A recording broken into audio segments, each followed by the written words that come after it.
नमस्कार विद्यार्थी मित्रांनो, स्वागत आहे आपल्या यूट्यूब चॅनल ज्याचं नाव आहे मोहित मोटिवेटेड एक्झाम चॅनल। आज आपण बघणार आहोत TETसाठी आलेली नवीन एक माहिती।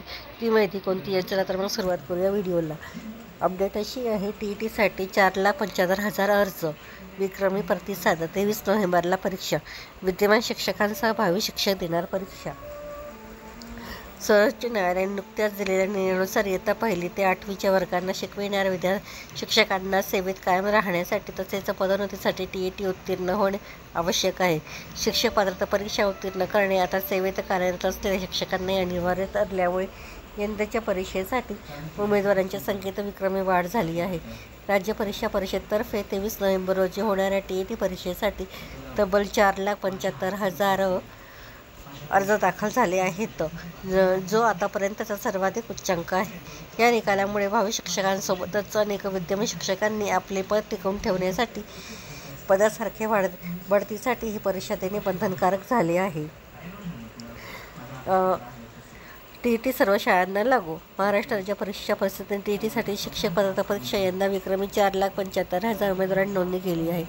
गेल्या परीक्षेपेक्षा सुमारे 1,75,000 ही वाढ झाली आहे। जिल्हा परिषद अनुदानित, विनाअनुदानितसह सर्व खाजगी शाळांतील इयत्ता 1ली ते 8वी शिक्षक पदासाठी TET उत्तीर्ण होणे आवश्यक आहे। त्यानंतर अर्जवाढीचा उच्चांक।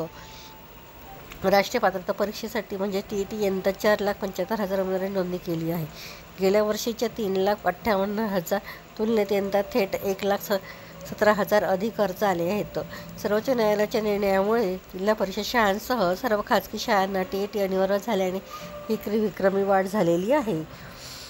तर अनेक शिक्षकांचे TET अर्ज बाकी। सुप्रीम कोर्टाने 52 वर्षाखालील सर्व शिक्षकांना TET उत्तीर्ण होणे किंवा पदोन्नतीसाठी TET आवश्यक असल्याचा स्पष्ट आदेश दिलेला आहे। असे असताना या निर्णयातील संभ्रम आणि स्पष्टतेच्या अभावामुळे अनेक विद्यमान शिक्षकांनी अद्याप TET परीक्षेचे फॉर्म भरलेले नाहीत असे दिसून येत आहे।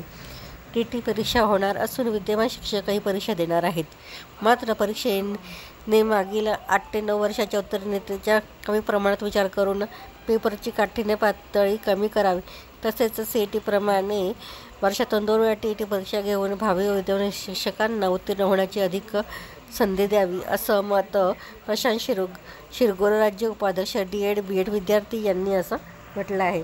तर ही होती TETसाठी आलेली एक नवीन अपडेट। अशाच नवीन अपडेट बघण्यासाठी व्हिडिओला लाईक करा, कमेंट्स करा, जास्तीत जास्त व्हिडिओ शेअर करा, जेणेकरून इतर विद्यार्थ्यांना देखील या व्हिडिओचा फायदा होईल, आणि चॅनलला सबस्क्राईब करायला विसरू नका।